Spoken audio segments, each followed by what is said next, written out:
હવે આપણે કહીએ છીએ કે આ ભણવું એ કેવી રીતે ભણવું જોઈએ, પરીક્ષા આપવી તો કેવી રીતે આપવી જોઈએ, રિઝલ્ટ તમારું સારામાં સારું આવે એની માટે તમારે શું કરવું જોઈએ.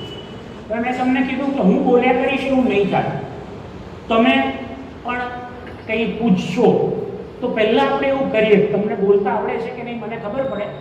જે લોકો બોર્ડની પરીક્ષા આપવાના છે એમના મનમાં કંઈક તો પ્રશ્નો હશે ને. વિદ્યાર્થીઓ છે, 10માના વિદ્યાર્થીઓ છે, 12માના વિદ્યાર્થીઓ છે, તમારા મનમાં કંઈ પ્રશ્નો છે, તમને કંઈ શંકાઓ છે, તમને કંઈ બીક છે, તમને કંઈ ડર છે, તો એવું હોય તો એક પછી ખાલી તમે પ્રશ્ન કહી દો તો હું એના જવાબ આપીશ, તો પછી એક સારી રીતે તમારા પ્રોબ્લેમનું સોલ્યુશન આવે એવું થશે. નહીંતર માસી મારી પાસે તો આખું પ્રેઝન્ટેશન છે, મારે જે કહેવાનું છે હું તમને કહીશ, પણ પછી એવું થશે તમારે ખાવું તો પિઝા અને મેં તમને ખવડાવ્યો બાજરીનો રોટલો. એવું ના થાય. એટલા માટે તમને જો લાગતું હોય કે અમને આવા આવા પ્રશ્નો છે, હવે તમે સ્કૂલમાં કદાચ શિક્ષકોને નહીં પૂછી શકતા, જે વાલીઓ છે, આજ સવારે એક કાર્યક્રમ હતો, અમે આખું સમજાવ્યું તો એક વાલી છે તે ઉભા થઈને કીધું સાહેબ આ બધું લખેલું હતું બોર્ડ પર પ્રેઝન્ટેશન હતું. એક વાલીએ કીધું સાહેબ અમે ભણેલા નથી તો આ તમે શું લખેલું અમને વાંચતા નથી આવડતું, તો આ તમે કીધું એ શું કીધું અમે વાંચી નહીં શક્યા, તો તમે શું કીધું એ કહો. એટલે મારી સાથે મારા જે સ્ટુડન્ટ હતા એમણે સમજાવ્યું કે આવું લખેલું છે. હવે વાલીઓને જો આટલી જ ખબર હોય તો તમે વાલીને પૂછો તો શું જવાબ મળે? નહીં મળે ને. એટલા માટે તમારા મનમાં કંઈ પ્રશ્નો હોય તો એક પછી એક કહેતા જાઓ. કંઈ પ્રશ્નો છે ખરા? બોર્ડની પરીક્ષા આપવાવાળાને કંઈ પ્રશ્નો છે ખરા? હા કે ના બોલો. પહેલા હા કે ના બોલો. છે ખરા? હા, એકને જ છે. બધાને હશો ને કે નથી?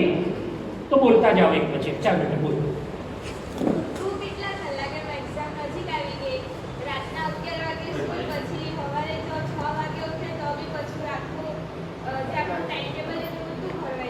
બહુ સરસ પ્રશ્ન પૂછ્યો. શું નામ છે તારું?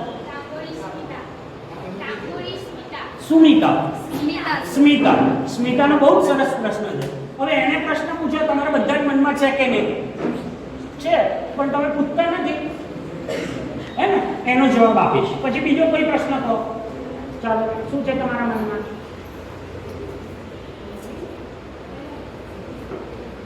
પૂછો તો જવાબ મળે. હે, ઊંઘવું કેટલું જોઈએ એવો એક પ્રશ્ન આવ્યો. પછી ઊંઘવાની સાથે શું જોડાયેલું છે? ઊંઘ વધારે કેમ આવે? ખાઈએ વધારે તો ઊંઘ વધારે આવે. તો ખાવું કેટલું જોઈએ એ બીજો પ્રશ્ન રહે કે નહીં? ખાવું જોઈએ કે નહીં? પીવું જોઈએ કે નહીં એવું નહીં કહું, અહીંયા નથી કહેવાય. તો ખાવું કેટલું જોઈએ, શું ખાવું જોઈએ, ક્યારે ખાવું જોઈએ, ખાવા વિશેનો સુવા વિશેનો બે પ્રશ્ન. પછી પરીક્ષાની તૈયારી કેવી રીતે કરવી જોઈએ? મૂળ વાત તો એ જ છે હે ને. તો લખીને તૈયારી કરવાની, વાંચીને તૈયારી કરવાની, એક એવો રસ્તો છે. તમને બધાને ખબર છે કે નહીં મને ખ્યાલ નથી. એવું થાય છે તમારે જે કંઈ યાદ રાખવું હોય ને એ ચોપડી લેવાની, ચોપડીને ઓશિકા નીચે મૂકી દેવાની, ઓશિકા નીચે મૂકીને સૂઈ જવાનું. સવારે ઉઠો એટલે ચોપડીમાં એ બધું મગજમાં આવી જાય. એવો રસ્તો છે, ખબર છે ને તમને? આવી રીતે કરવાથી બનશે ને, આવી રીતે કરવાથી યાદ રહે ને. તો કેવી રીતે વાંચવું જોઈએ? આવું હતું તો કેટલું સારું હતું. બીજો એવો રસ્તો થાય જે ચોપડી હોય એને અહીંયા જેમ દીવો કર્યો ને એમ થોડો મોટો દીવો કરવાનો, પછી ચોપડીને એની રખ્યા બનાવવાની, રખ્યા બનાવીને પાણીમાં બોળી પી જવાનું. એટલે બધું આવી રીતે યાદ રહે ને. કેવી રીતે યાદ રહે? તો તમે કેવી રીતે યાદ રાખો? અમે તો આવું કરતા હતા. આ જો આગળની લાઈનમાં બેઠેલા છે અમે બધા આવી રીતે યાદ રાખેલું. ચોપડી નીચે મૂકીને સુઈ જતા હતા, કોશિકા નીચે. સવાર ઉઠીએ તો બધું મગજમાં આવી ગયું હોય. મારા જેવા એટલી એને ગોળીને રખ્યા બનાવીને પી દીધી. તમે કેવી રીતે કરો છો? આવું નથી કરતા? તો શું કરો? યસ. તો વાંચવા માટેના, યાદ રાખવા માટેના શું રસ્તાઓ હોય એ પણ પ્રશ્ન છે. કેટલાક લોકોને તો વાંચવાની ઝડપ જ નથી આવતી. બેસે તો 2 કલાકે માં 2 પાના વંચાણા હોય છે. તો ઝડપથી વાંચવું કેવી રીતે? બીજા કેટલાકને પ્રશ્ન હશે કે વાંચીએ તો છીએ પણ આ બધાનો પ્રોબ્લેમ, વાંચીએ છીએ પણ યાદ રહેતો નથી. તો યાદ રાખવાની ગોળી આવે એવી કેટલા લોકોને ખબર છે? ક્યાં મળે યાદ રાખવાની ગોળી? અહીંયા જ મળશે. કોઈ દુકાન પર, મેડિકલની દુકાન પર જે યાદ રાખવાની ગોળી માંગતા નહીં. તો કેવી રીતે વાંચવું, કેટલું સૂવું, શું ખાવું, પરીક્ષા હોય ત્યારે રમવું કે નહીં? હવે કેટલા દિવસ બાકી રહ્યા પરીક્ષા? 18, 17, આજે 9મી તારીખ ગઈ, 27મી છે એટલે 17-18 દિવસ રહ્યા. તો આ 17-18 દિવસ દરમિયાન શું કરવું જો આવા કેટલાક મુદ્દાઓ વિશે આપણે વાત કરીશું. તો સૌથી પહેલા શું લઈએ? ઊંઘવાળો પ્રશ્ન લઈએ, હે ને? અચ્છા, તમે કેટલા કલાક સૂવો છો? જે વિદ્યાર્થીઓ વિચાર કરી જવાબ આપે, કેટલા કલાક સૂવો છો? સૂતા જ નથી? કાં તો સૂતા જ નથી તો જવાબ ના આવે, અથવા જાગતા જ નથી, સૂતા જ કરીએ છીએ તો જવાબ ના આવે. શું કરો છો? કેટલા કલાક સૂવો છો? હા, 6 થી 7 કલાક. હા, બીજા કોઈ?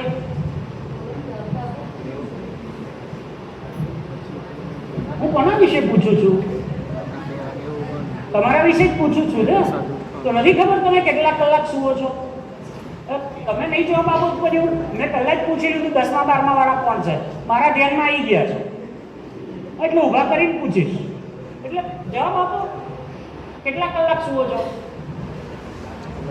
8 કલાક. એમણે 6 કલાક કીધું, એમણે 8 કલાક કીધું. બીજા કોઈ? 10, 11, 12. તો સૂવાની બાબતમાં વાત એવી છે કે તમારે 7 થી 8 કલાકની ઊંઘ, ઓછામાં ઓછી 7 કલાક, વધારેમાં વધારે 8 કલાક ઊંઘ લેવી જ જોઈએ. કેટલી? 7 કલાકથી 8 કલાક.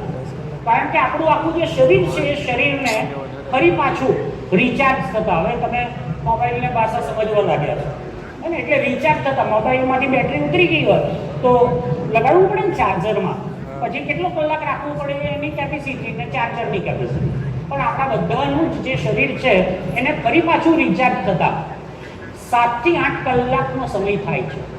એટલે તમે સૂઓ, ધીમે ધીમે તમારું શરીર એ શાંત થાય છે અને ફરી પાછું એ જ્યારે તમે શક્તિશાળી બને એમાં આટલો સમય લાગતો હોય છે. એટલે તમે જો એનાથી બહુ ઓછું સૂવો તો નુકસાન થાય. એટલે તમે 4-5 કલાક સૂવો, કારણ કે આખરે વાંચવાનું, યાદ રાખવાનું, લખવાનું કામ કોને કરવાનું છે? તમારે. પણ એ કામમાં ઉપયોગી કોણ છે? મગજ. મગજ જ્યાં સુધી ફ્રેશ નહીં હોય, જ્યાં સુધી એ તરોતાજા નહીં હશે ત્યાં સુધી એ કામ કરી શકશે નહીં. એટલે તમારે 7 થી 8 કલાક, ઓછામાં ઓછી 7 કલાક અને વધારેમાં વધારે 8 કલાકની ઊંઘ લેવી જોઈએ. એનાથી ઓછી ઊંઘ નુકસાન કરે છે, વધારે ઊંઘ ફાયદો કરતી નથી. તમે એમ કહો સાહેબ 8 કલાક ઊંઘવાનું કીધું, કઈ જગ્યાએ 12 કલાક ઊંઘીએ તો વધારે ફાયદો થાય. તો 8 કલાકથી વધારે ઊંઘવાથી ફાયદો થતો નથી, ઓછું ઊંઘવાથી નુકસાન થાય. તો કેટલી ઊંઘ લેવાની? 7 કલાકથી 8 કલાકની વચ્ચે. આ ઊંઘ ક્યારે લેવાની?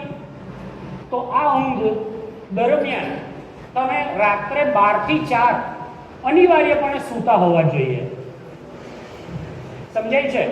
રાત્રે 12 થી 4માં જાગવાનું નહીં, 12 થી 4માં તમે સૂતા જ હોવા જોઈએ. એટલે કે જો તમે રાત્રે 10 વાગે સૂવો છો તો સવારે 6 વાગે ઉઠો. ક્લિયર? તમે 8 વાગે સૂઈ જાઓ છો તો 4 વાગે ઉઠો. તમે 12 વાગે સૂવો છો તો 8 વાગે ઉઠો. આમાં કઈ આજ એવો સ્ટાન્ડર્ડ નથી કે 10 વાગે સૂઈને 6 વાગે ઉઠવાનું, એવું નહીં. તમારી જે અનુકૂળતા, તો મેં 2-2 કલાક આગળ પાછું કીધું, તમે 11 વાગે સૂતા હોય તો એવી રીતે 7 વાગે ઉઠવાનું. પણ 7-8 કલાકની તમારી ઊંઘ સળંગ હોવી જોઈએ, કન્ટિન્યુઅસ હોવી જોઈએ.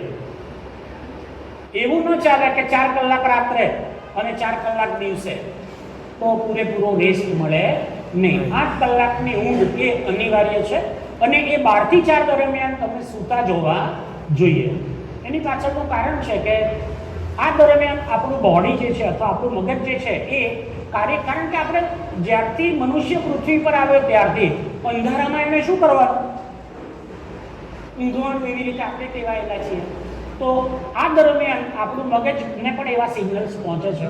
તમને ખબર હશે કે જે રોડ એક્સિડન્ટ્સ થાય છે એ રોડ એક્સિડન્ટ્સ પણ મોટા ભાગના આ 3, 4, 5 વાગ્યાની આજુબાજુમાં થાય છે. કારણ કે ત્યારે જ પેલા ચલાવવાવાળાને જોખું આવી જાય ને એવું થાય. એટલા માટે ઊંઘની બાબતમાં આ કાર્ય એ તમારી માટે જરૂરી છે. તમારે 12 થી 4 સૂવાનું, વધારેમાં વધારે 8 કલાક, ઓછામાં ઓછી 7 કલાક, 7 થી 8 કલાક એટલે એવરેજ કાઢો તો 7.5 કલાકની ઊંઘ તમારે લેવી જોઈએ. આની સાથે જ સંકળાયેલો બીજો એક પ્રશ્ન એવો આવી જાય કે ક્યારે વાંચવું જોઈએ. તો આમ તમે ગમે ત્યારે વાંચો કંઈ વાંધો નથી, પણ ક્યારે વાંચવું વધારે ફાયદાકારક છે તો તમને ખબર હશે કે આપણા ત્યાં આપણે જે ધર્મને, જે સનાતન ધર્મને, હિન્દુ ધર્મને એમાં માનીએ છીએ, આપણા ત્યાં પણ પૂજા પાઠ કરવા માટે ને આધ્યાત્મિક પ્રગતિને ધ્યાન ને બધું કરવા માટે લોકો ક્યારે જાગે છે? તો વહેલી સવારે 4 વાગે, 5 વાગે, જેને આપણે બ્રાહ્મણ મુહૂર્ત કહીએ છીએ, પ્રાતઃકાળ કહીએ છીએ. શા માટે? કારણ કે એ વખતે આપણા મગજની અંદર વધારેમાં વધારે હોર્મોન્સ જે છે એનું સિક્રેનાઇઝેશન થતું હોય છે.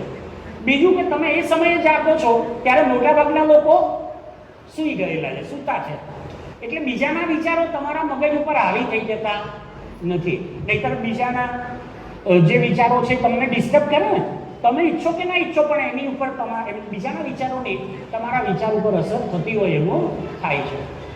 બીજું કે આ સમયે તમે વાંચવા માટે જાગો છો એટલે આખી રાતની તમે ઊંઘ લઈ લીધી છે. તમે રાત્રે જાગો અને વાંચવા માટે બેસો, આખા દિવસ દરમિયાન જે થયું હતું એ બધું તમને યાદ હશે, મગજ થાકેલું હશે, તો વાંચશો તો કેટલું યાદ રહેશે? બહુ યાદ રહેશે નહીં. ચોપડી હાથમાં હશે અને મનમાં વિચારો બીજાના ચાલતા હશે. અત્યારે પણ એવું થાય છે ને, તમે પૂછ્યું નહીં પણ એવો પ્રશ્ન હશે કે ચોપડી હાથમાં હોય, ચોપડી ખુલ્લી હોય પણ અમે બીજે ક્યાંક પહોંચી જઈએ છીએ. તો આવું રાત્રે વાંચો તો થાય. વહેલી સવારે શું થશે?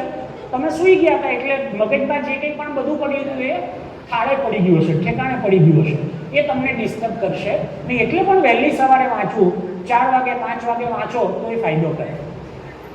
સંશોધનો થયા છે એવું કહે છે કે જો તમે સવારે 1-1.5 કલાક વાંચો તો આખા દિવસ દરમિયાન તમે 4-5 કલાક વાંચ્યું હોય, અહીંયા 1.5 કલાક વાંચો, આખા દિવસના 4-5 કલાક જેટલું તમને યાદ રહે.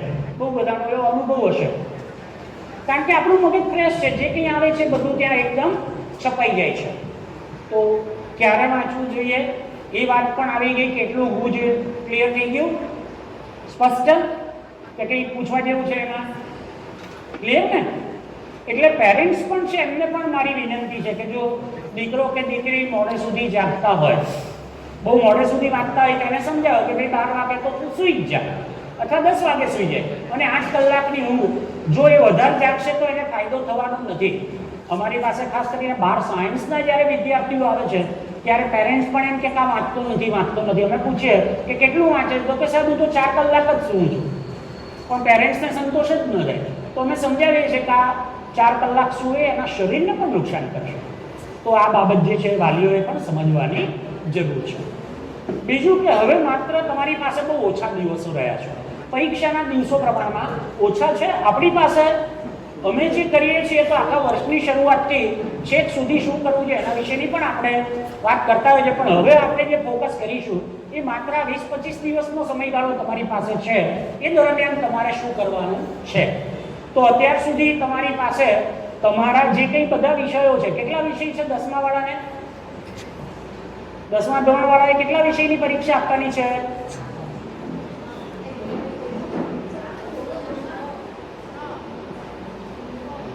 6 વિષયની. 12મા વાળાએ 5, 7. ઓકે, 10મા વાળાએ 6 વિષયની પરીક્ષા આપવાની છે ને 12મા વાળાએ 7 વિષયની પરીક્ષા. હું એટલા માટે તમને પૂછું છું, તમને યાદ તો છે ને કેટલા વિષયની પરીક્ષા આપવાની? એટલા માટે પૂછું. તો 6 વિષયની પરીક્ષા આપવાની છે. અત્યારે તમારા આ બધા વિષયો 6 કે 7 જેટલા છે એ બધા તમે વાંચી લીધેલા હોવા જોઈએ. હવે આમાંથી વાંચવાનું બાકી એવું ના ચાલવું જોઈએ. ન ચાલે ને. સ્કૂલમાં પણ અભ્યાસક્રમ પૂરો થઈ ગયો હશે, ભણાવવાનું પૂરું થઈ ગયું હશે, જે ભણાવવાનું હતું એ બધું ભણાવી દીધું, તમારી પાસે આવી ગયું છે.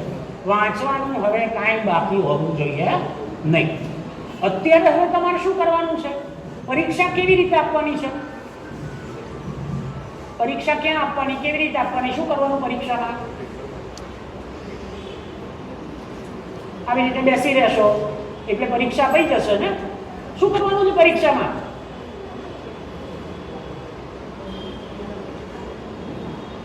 પરીક્ષા કેવી રીતે આપવાની છે? ક્લાસરૂમમાં જશો પછી શું કરવાનું?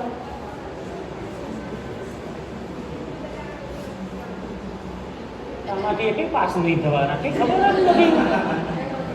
પરીક્ષામાં શું કરવાનું એ જ ખબર નથી.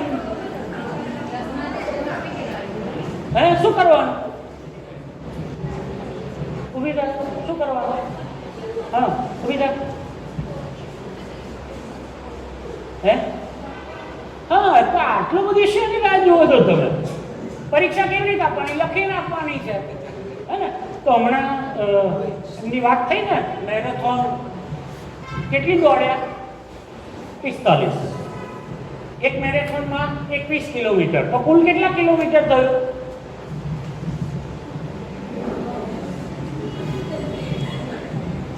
921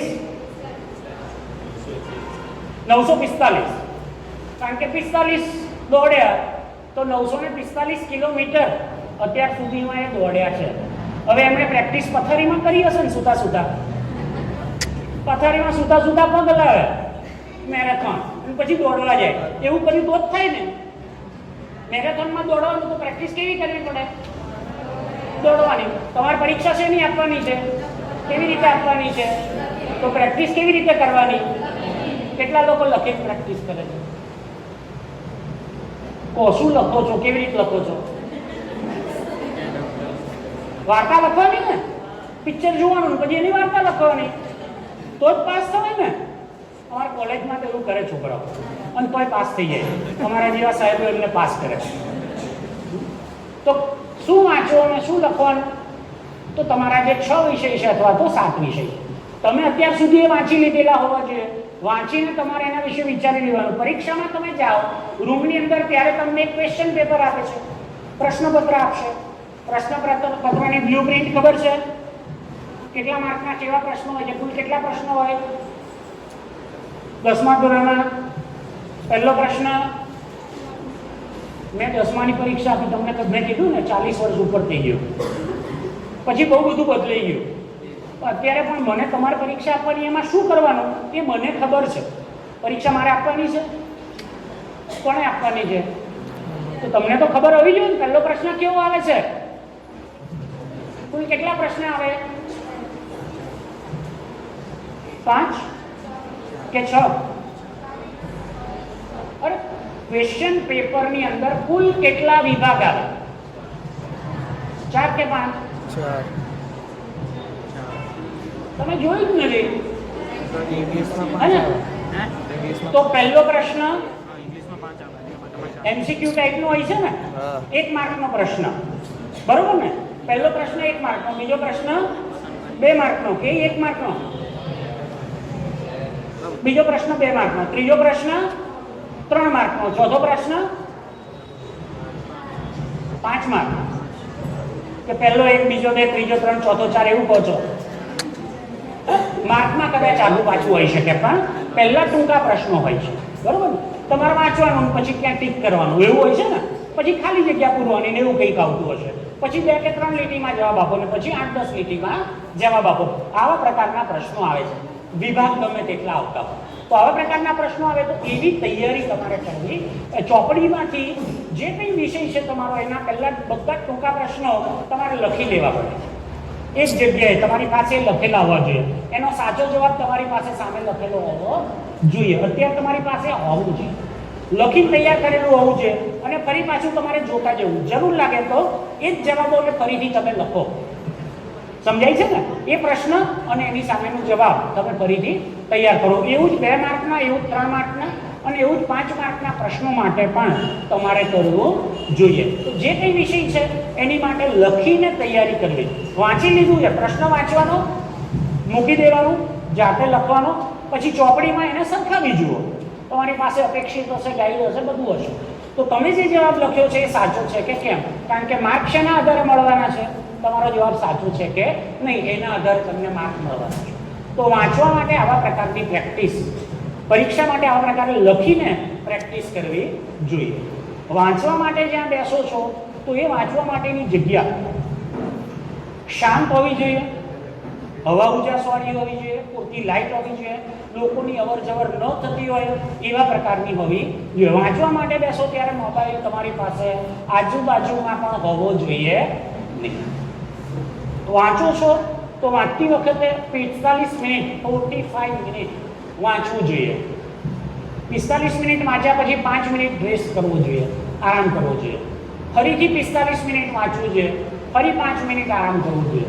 સળંગ તમે એમ માનો કે કલાક, 1.5 કલાક, 5 કલાક હું વાંચું, એવું કરાય નહીં.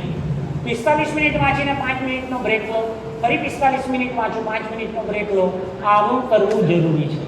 કારણ કે સળંગ જો તમે વાંચશો તો તમારી આંખ અને તમારું મગજ એ બંને થાકી જશે. આપણું સિટિંગ સ્પાન અને એટેન્શન સ્પાન, બેસી રહેવાની આપણી તાકાત અને ધ્યાન આપવાની ક્ષમતા એ બંને 45 મિનિટની છે. એટલે તમે સ્કૂલમાં ભણતા હશો તો તમને ખબર હશે ક્લાસ કેટલા કલાકનો હોય, એક પીરિયડ કેટલી મિનિટનો હોય, 40-45 મિનિટ. અને કોલેજમાં પણ 55 કે 50 1 કલાકનો ક્લાસ હોય, એ 60 મિનિટની વાત છે. પણ એનાથી વધારે લાંબુ આપણે બેસી શકતા નથી અને ધ્યાન આપી શકતા નથી. તો થાકી જઈએ પહેલાં જ આપણે રેસ્ટ લઈ લેવાનો. એટલે તમે વાંચવાનું શરૂ કરશો, 45 મિનિટ વાંચો, તમારું લેવલ અહીંયા હશે, 5 મિનિટ બ્રેક લો, ફરી ચાલુ કરો એટલે અહીંથી ચાલુ થઈને આમ જશે, ફરી બ્રેક લો આમ. તો આ તમારી ક્ષમતા વાંચવાની યાદ રાખવાની વધતી જશે. જો તમે સળંગ વાંચશો તો શું થશે? 1 કલાક સુધી તમે આમ વાંચો, અહીંયા પહોંચ્યા અને પછી સડન ડાઉન, પછી તમને યાદ રહેશે નહીં. તો કેવી રીતે વાંચવું ખ્યાલ આવી ગયો, ક્યાં વાંચવું સમજાઈ ગયું, બરોબર છે ને? સુવાની વાત થઈ ગઈ. હવે બાકી શું રહ્યું? લખવાની પ્રેક્ટિસ કરી, જે પણ વાત થઈ ગઈ. ખાવાનું શું? બરોબર છે ને? ખાવ છો કે નથી ખાતા બધા? શું ખાવ છો? પરીક્ષામાં ખાવાનું કે નહીં ખાવાનું? ખાવાનું. શું ખાવાનું? તો સામાન્ય રીતે જ્યારે તમે પરીક્ષાની તૈયારી કરી રહ્યા છો ત્યારે પરીક્ષાની તૈયારી દરમિયાન તમને એનર્જી મળે, તાકાત મળે, કારણ કે મગજે કામ કરવાનું છે અને તમારા શરીરે કામ કરવાનું છે. એટલે એવી ક્ષમતા મળે, તાકાત મળે એવો ઘરમાં બનાવેલો તાજો સરળતાથી પચે એવો ખોરાક ખાવો જોઈએ. બને ત્યાં સુધી બહારનું ખાવું જોઈએ નહીં, ફાસ્ટ ફૂડ નહીં. જો કે તમે બધા તો નસીબદાર છો કે તમને એવું કદાચ નહીં મળતું હોય. અમારા સુરતમાં તો એવું થાય કે ટ્યુશન ક્લાસ હોય, ટ્યુશન ક્લાસની નીચે વડાપાઉંવાળાની લારી હોય અને આલુપુરીવાળાની લારી હોય. છોકરાઓ જેવા ટ્યુશનમાંથી નીચે ઉતરે એટલે વડાપાઉં ખાઈને આલુપુરી ખાય. હવે બંનેમાં મેદો આવે છે. એ મેદો પેટમાં જઈ અને પચવામાં એટલી બધી તકલીફ કરે કે લોહી ત્યાં વધારે જાય. વધારે કામ કોણે કરવાનું? મગજે. જ્યારે લોહી કોણ વધારે માંગે છે? પેટ. એટલે પછી એમને ભણવામાં બધામાં તકલીફ થાય. તો શું ખાવું જોઈએ? ઘરમાં બનાવેલો તાજો, હળવો, સુપાચ્ય એવો આહાર ખાવો જોઈએ. બહારનું વડાપાઉં કે આલુપુરી કે ચાઇનીઝ કે આ તે બધું જો ખાતા હોય તો એ કમસે કમ હમણાં પરીક્ષા પૂરતું બંધ કરી દેજો. પરીક્ષા પૂરતું ના ખાવ, પછી ખાઓ. ના ખાવ તો સૌથી સારું, કારણ કે તમારા મગજના ફંક્શન્સને નુકસાન કરે. ચાઇનીઝ છે તો ચાઇનીઝમાં આજીનો મોટો નાખે છે. આજીનો મોટો તમારા મગજને બહુ મોટું નુકસાન કરે. તો વડાપાઉં ખાઓ તો વડા જે છે એ તેલમાં તળેલા હોય. એ તેલ કેટલું બધું તમે જુઓ કેટલું જાડું હોય છે. હવે એ તેલમાં વારંવાર તળે એટલે તેલ એક જાતનું ઝેર જેવું થઈ ગયું. એ વડું જો તમે ખાઓ તો એમાં રહેલું જે ટોક્સિક છે તમારા શરીરમાં જાય, તમારું મગજ જે કામ કરતું હોય એને અટકાવે. તો ખાવાની બાબતમાં ક્લેરિટી આવી ગઈ. દિવસ દરમિયાન ઓછામાં ઓછું 3-4 વખત ખાવું જોઈએ. 2-3-4 વખત. બહેનો છોકરી હોય ને ઓછું ખાતી એવી ફરિયાદ કરે મમ્મી કે આ વાંચવાની લાઈનમાં ખાતી નથી, ઊંઘતી નથી. તો 2-3-4 વખત ખાવું જોઈએ. ઘરમાં બનાવેલી સુખડી અથવા એવો ગળ્યું, કારણ કે મગજે કામ કરવાનું છે ને આપણને એનર્જી શેમાંથી મળે છે? ગ્લુકોઝમાંથી. ગ્લુકોઝ શેમાંથી મળે છે? કાં તો તમે કોઈ ફ્રૂટ ખાઓ, ફ્રૂટનો જ્યુસ પીવો, પણ એ તાજો કાઢેલો, પેલા પેક મળે એવું નહીં.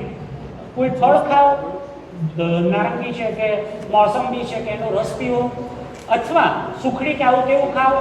એવું લાગે તો ચોકલેટ ખાઓ. ચોકલેટ એટલે પછી આટલી લઈને બેસવાની, એકાદ ટુકડો વાંચવા દરમિયાન એકાદ ટુકડો તમારે ખાવાનો, તો એનાથી તમારી વપરાયેલી એનર્જી તરત જ તમને પાછી મળશે. તો ખાવાની બાબતમાં પણ આ કાળજી લેવી જ જોઈએ. પરીક્ષા એટલે આમ તો અમે વર્ષની શરૂઆતમાં કહીએ છીએ કે તમારે રોજનું ઓછામાં ઓછું 1 કલાક, 45 મિનિટથી 1 કલાક ફિઝિકલ એક્સરસાઇઝ કરવી જોઈએ. શારીરિક વ્યાયામ, કસરત, ચાલવું, દોડવું, કૂદકા મારવા, સાયકલ ચલાવવી, દોરડા કૂદવા, પર્વત ચડવો, ક્રિકેટ રમવું, કંઈ પણ ઓછામાં ઓછું 1 કલાક રમવું જોઈએ, કરવું જોઈએ. ઇવન પરીક્ષાના દિવસે પણ જો તમે આખા વર્ષ દરમિયાન કર્યું હોય તો પરીક્ષાના દિવસે પણ તમે આ કસરત ચાલુ રાખી શકો. કારણ કે કસરત કરવાથી શું થશે? શરીરને વધારે ઓક્સિજન પ્રાપ્ત થશે. ઓક્સિજન પ્રાપ્ત થશે તો મગજ તમારું સરસ રીતે કામ થશે.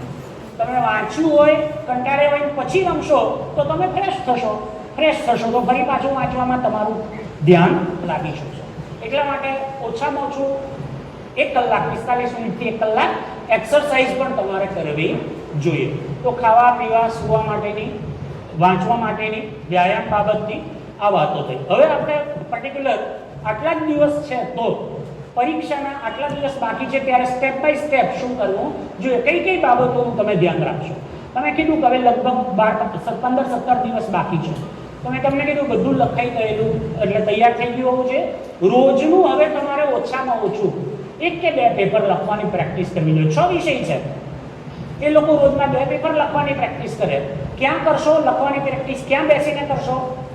તો પરીક્ષા આપવાની છે તમારે બેન્ચ પર બેસીને.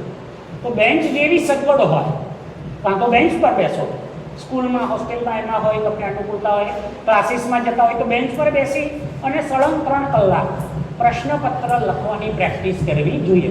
જેવું પ્રશ્નપત્ર પૂછાવાનું છે એવું જ પ્રશ્નપત્ર આવે છે ને, આવા ક્વેશ્ચન બેંક પ્રશ્નપત્રોનું આખું સંપુટ આવતું હોય છે.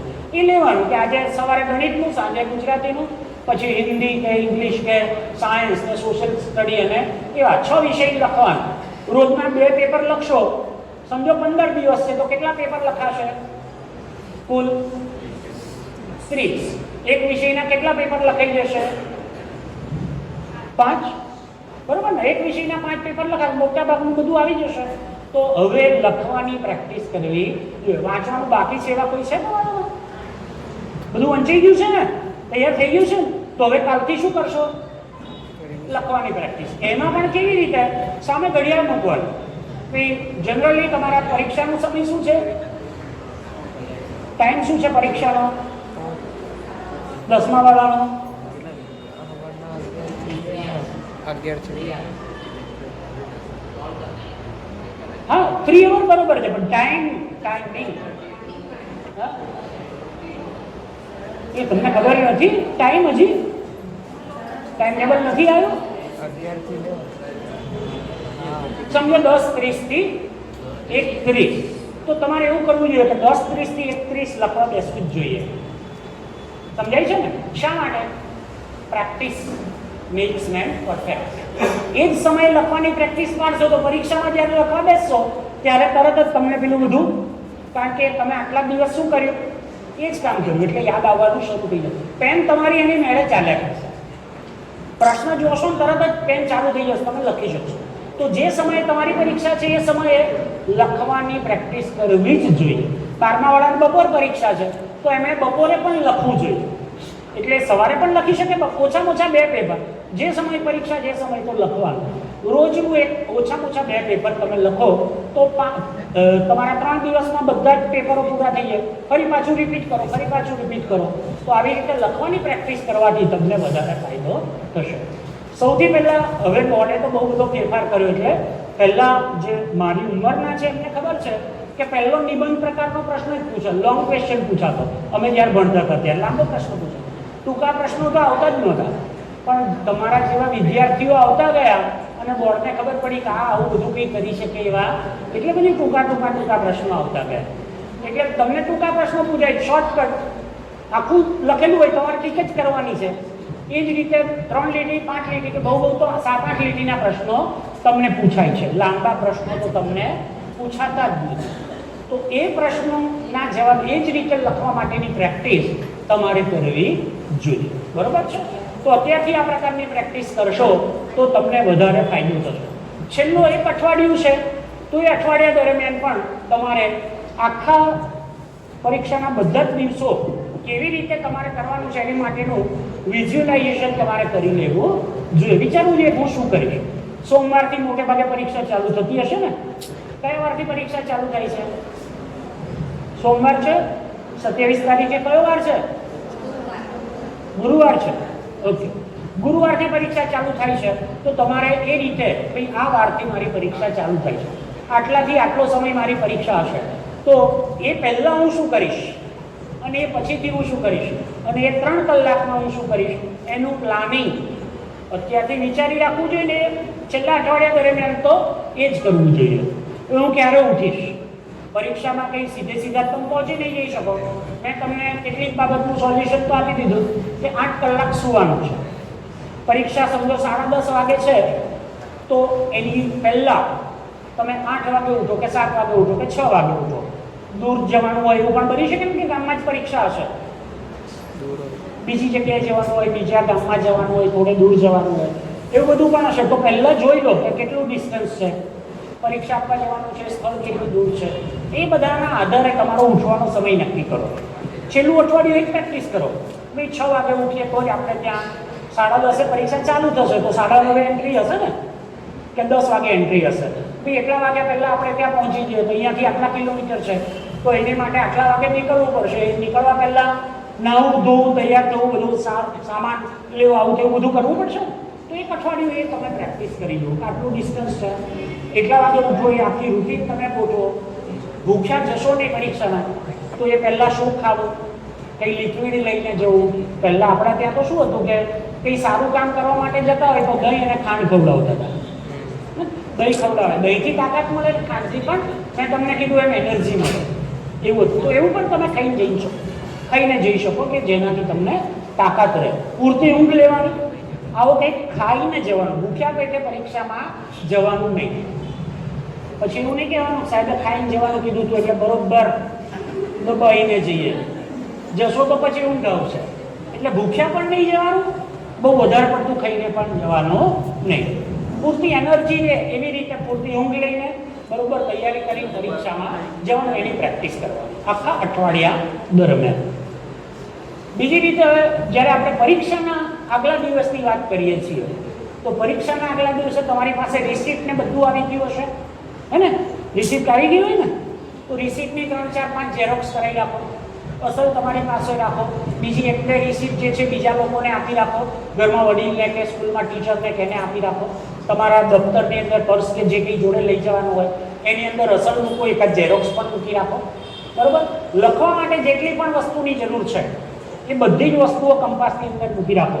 ડ્રોઈંગ કે દોરવાનું હોય, પટ્ટી કે પેન્સિલ કે પેન કે બધું જ. છેલ્લા અઠવાડિયાની જે મેં તમને વાત કરી એમાં જે પેપરો લખો તો 5-7 પેન તમે લઈ લો પહેલાં, અને એ 5-7 પેન લઈ એક પેનથી 2-4 પ્રશ્ન લખો, પછી એ પેન મૂકી દેવાની, પછી બીજી પેન લેવાની, એનાથી 2-4 પ્રશ્ન લખીને એને મૂકી દેવાની, પછી ત્રીજી પેન લેવાની, એનાથી 2-4 પ્રશ્ન લખીને મૂકી દેવાની. આવી 7-8 પેન જે સિઝન્ડ થઈ ગયેલી છે, જેનાથી તમે લખી લીધેલું છે એવી પેન, એટલે પછી ત્યાં સરસ ચાલશે. નહીંતર પેન નવી શરૂ કરો ત્યાં શું થાય, સરખા અક્ષર ના આવે, જોર દેવું પડે, બહાર દેવું પડે, સરખી ચાલે નહીં તો તમારું મગજ જાય. તો આ બહુ નાની બાબતો છે, પણ આવી જો તમે પ્રેક્ટિસ કરી હશે તો એનાથી પેપર તમે એટલું સરસ લખીશું, પેન ફટાફટ તમારી ચાલ્યા કરશે. તો આ બાબતોની કાળજી રાખી આગલા દિવસે બધી જ તૈયારી કરી લો. તમારી પાસે કશું જ બાકી હોવું જોઈએ નહીં. સવારે એ વસ્તુ બેગ ઉચકી અને અથવા તો પર્સ લઈને કે કપાસ લઈને તમારે જગ્યાએ જવા માટેનું જ બાકી રહેવું જોઈએ. બીજું કે એ દિવસે તમે શાંત મને તમારી જાતને તમારે એવું કહેવાનું છે કે આવતીકાલે આનું પેપર છે અને આ પેપરની મેં બરોબર તૈયારી કરી છે, આ પેપરમાંનું બધું જ મને આવડે છે અને મારું પેપર બહુ જ સરસ જવાનું છે. શું કરવાનું? મમ્મી પપ્પા હશે કે વડીલો તમારા જે હશે, વાલી હશે, એ તમને શું કહેતા હશે? વાંચ્યું નથી, તને તો કંઈ આવડવાનું જ નથી, તું બધું ભૂલી જ જશે, ક્યાં મહેનત જ કરી છે. પેરેન્ટ્સની લાગણી હોય છે દીકરો કે દીકરી પાસ થાય, પણ આપણે કહીએ છીએ શું? મેં કીધું એવું વાંચતો જ નથી, ક્યાં પાસ થવાનું? પણ તમારે પણ શું કહેવાનું કે દીકરા કે દીકરી તે બરોબર મહેનત કરી છે, અમને ભરોસો છે કે તને બધું જ આવડવાનું છે, તે જે કંઈ વાંચ્યું છે બધું તને યાદ છે, ભગવાનની કૃપાથી તને બધું જ આવડશે ને તારું પેપર સરસ જવાનું છે. તમારે પણ આવું જ કહેવાનું. તમારે બધાએ પણ પોતાની જાતને આવું જ કહેવાનું છે કે મેં બધી તૈયારી કરી હોય તો જ કહેવાય. હો, એટલે પહેલાં આપણે એ જ કીધું કે તૈયારી કરી લેવાની, પછી વાંચ્યું ના હોય તો આવું ના ચાલે. વાંચ્યા વગર તમે મેં તો બધું કરી લીધું છે, સારું જ જશે, તો કોરું જાય. એટલે આવું તમારી જાતને તમારે એ દિવસે પણ કહેવાનું છે, પરીક્ષાના દિવસે સવારે જતા પહેલાં પણ કહેવાનું છે કે મારું પેપર સારું જ જવાનું છે. બરોબર? તો એ રીતે આખું વિચારવાનું. રાત્રે સૂતા પહેલાં પણ મનમાં આ જ વિચાર કરીને સૂઈ જવાનું છે કે આજે મેં બધું વાંચ્યું છે, મને બધું જ યાદ રહ્યું છે, કાલે પેપરમાં આવું જ બધું પૂછાવાનું છે અને જે પૂછાશે બધું જ મને આવડશે અને મારા જે મેં નક્કી કરેલા છે એટલા માર્ક્સ આ પેપરમાં આવવાના જ છે. આવું વિચારીને સૂઈ જવાનું. સવારે ઉઠીને એ દિવસની જે વાત થઈ, રૂટીન જે કંઈ ખાવાનું પીવાનું તમે જે કંઈ રૂટીન કરતા હોય, સવારમાં નાહી ધોઈ તૈયાર થઈ થોડી મંદિર કેવું કંઈ હોય, દીવો કરવાનો, ભગવાનને પ્રાર્થના કરવાની, અને પછી સમય પહેલાં ત્યાં પહોંચવા માટેનું ડિસ્ટન્સ આ બધું ધ્યાનમાં રાખી અને ઘરેથી નીકળો. વડીલો મોટે ભાગે તમને કોઈને કોઈ મૂકવા આવશે તો સ્કૂલમાંથી જવાની વ્યવસ્થા છે, એ જે વ્યવસ્થા હોય સમયસર ત્યાં પહોંચી થોડું 2-5 મિનિટ વહેલા પહોંચાય તો કંઈ વાંધો નથી. પહેલાં પહોંચી જઈને જે કંઈ સગવડ છે, વ્યવસ્થા છે, તમારે જોઈ લેવી જોઈએ. પછી ક્લાસમાં બેસવાનું. 3 કલાકનું આયોજન તમને ખ્યાલ છે. હવે તો બધું સિસ્ટમેટિક છે. આવું પૂછાય એમાં આટલી જ મિનિટ લાગે, આ પૂછાય એમાં આટલી જ મિનિટ લાગે. તમારે નક્કી કરી લેવાનું પહેલાં કયો પ્રશ્ન તમારે એટેન્ડ કરવો છે. જનરલી તો પહેલાં શોર્ટ ક્વેશ્ચન જ એટેન્ડ કરવાના હોય છે ને, તો એ જ લખવાના, પછી બીજો, પછી ત્રીજો, પછી ચોથો. આ જ રીતે મોટે ભાગે તમે કરી શકો. મોટાભાગના વિદ્યાર્થીઓ જે ભૂલ કરે છે, મોટાભાગના જે વિદ્યાર્થીઓ ભૂલ કરે છે એવી ભૂલ કરતા હોય છે કે લખી લીધું પછી એને જોતા જ નથી.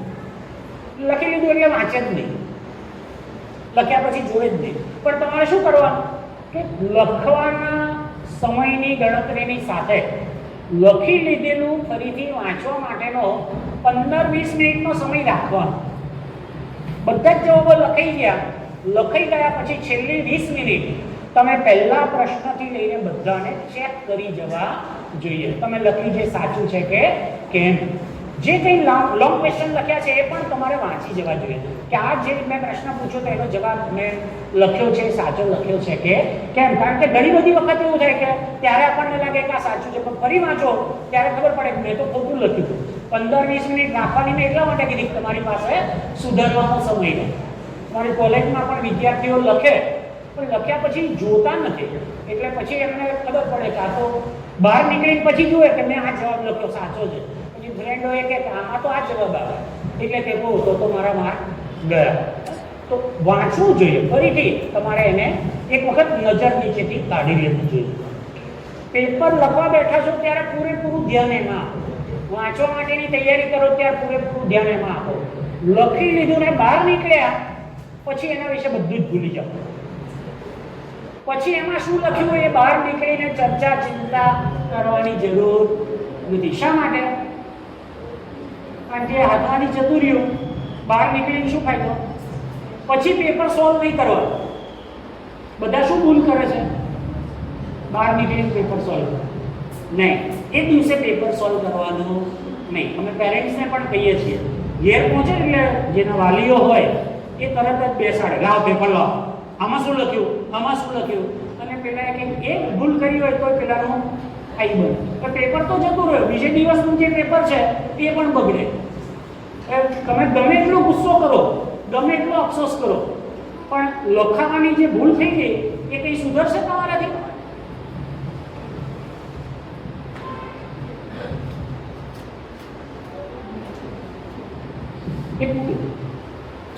લખવાની ભૂલ થઈ ગઈ તમારાથી સુધરવાની નથી. એટલે પેપર લખાઈ ગયું, ઘેર આવ્યા પછી એ પેપર વિશે ભૂલી જવાનું. પછી બીજા દિવસના પેપરની જ તૈયારી કરવાની. જે પેપર જતા જાય છે એને ભૂલી જવાનું. હું આ એટલા માટે કહું છું કે કેટલાક વાલીઓનો એક એને સાચું લખ્યું ખોટું અમારે ચેક તો કરવું પડે ને.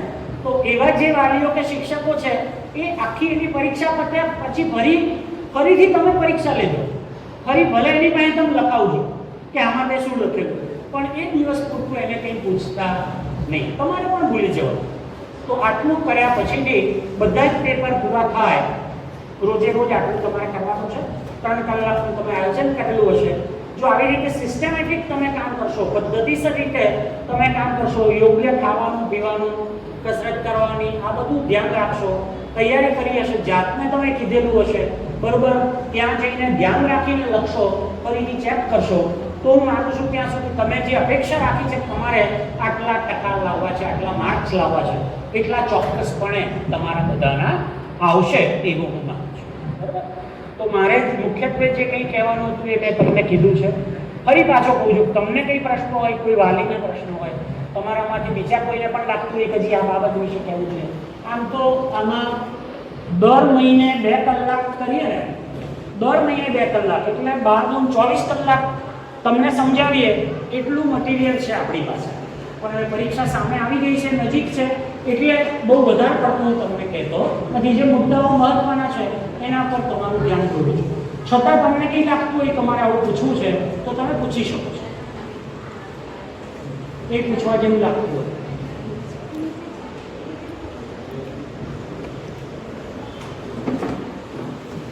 હા બોલો, ઉભા થઈ જાઓ.